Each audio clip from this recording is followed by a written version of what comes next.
আসসালামু আলাইকুম। আমি আজকে তৈরি করে দেখাবো বসুন্ধরা ম্যাকারনি পাস্তা। এখানে 200 গ্রাম নিয়ে এসেছি। প্রথমে প্রেসার কুকারে পাস্তা আমি দিয়ে দেব।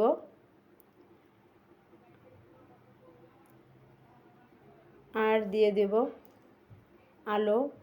আলু কিউব করে কেটে রেখেছিলাম ছোট ছোট করে, সেটাই দিয়ে দিলাম। এখানে ছোট্ট একটি আলু কেটে রেখেছিলাম, সেটা দিয়ে দিছি। দিয়ে দিলাম সামান্য পানি।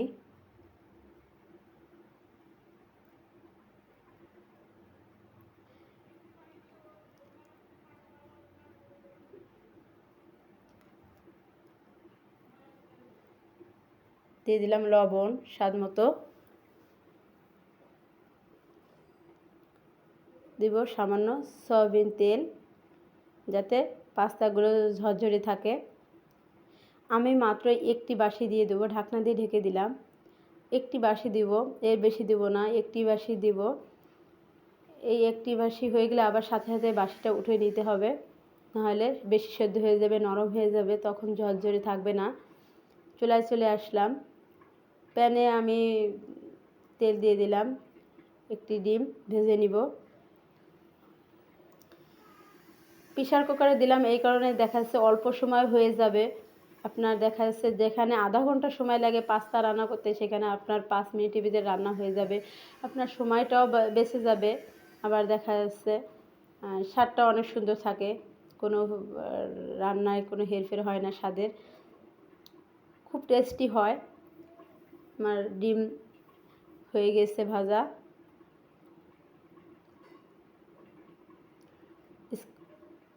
উঠাই নেব সম্পূর্ণ। আমি ডিমটা উঠায় রেখেছি এই কারণে, দেখা যাচ্ছে আমি এর ভিতরে দিব না, পরে লাস্টের দিক দিব, যাতে ডিমের যে পুষ্টিটা এটা ঠিক থাকে।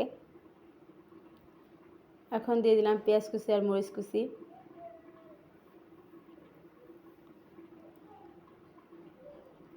পেঁয়াজ কুচি আর মরিচ কুচি বেশি ভাজবো না, হালকাই ভাজবো। দিয়ে দেবো টমেটো সস। এখানে আপনারা চাইলে টমেটো কুচিও দিয়ে দিতে পারেন, কিন্তু আমি এখানে টমেটো কুচি দেব না, আমি টমেটো সস দিয়ে দিলাম। টমেটো সসে স্বাদটা বেশি বাড়িয়ে দেয়, অনেক স্বাদ লাগে, একটু চিনি চিনি মিষ্টি মিষ্টি ভাব থাকে। দিয়ে দিলাম পাস্তা।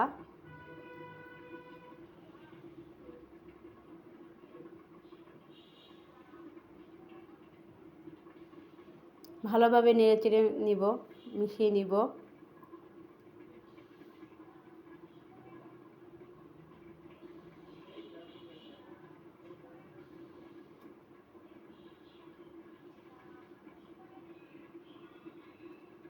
আমার মিশানো হয়ে গিয়েছে। দিয়ে দেব সামান্য সয়া সস। এই সসটা দিলে পাস্তার স্বাদটা দ্বিগুণ হয়ে যায়, আরও বেশি স্বাদ লাগে। আমি আগে লবণ দিই নাই, সেদ্ধ করে রেখেছিলাম, সেই সময় সেদ্ধর সময় লবণ দিয়েছি। আমার মনে হচ্ছে এখন লবণ হালকা লাগবে, এই কারণে আমি লবণ দিয়ে দিলাম। আপনারা বুঝে দেবেন আপনাদের স্বাদ মতো লবণটা। আমি এখন এই পর্যায়ে ডিম দিয়ে দিলাম, ভালোভাবে নেড়ে চেড়ে নিব।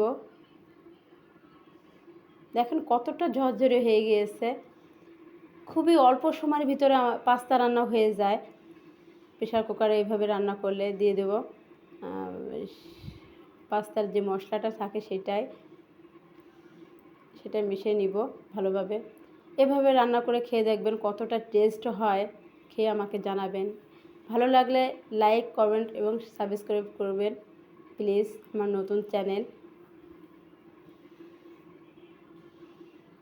ভালোভাবে মিশিয়ে নিব। এখন পরিবেশন করে দেখাবো।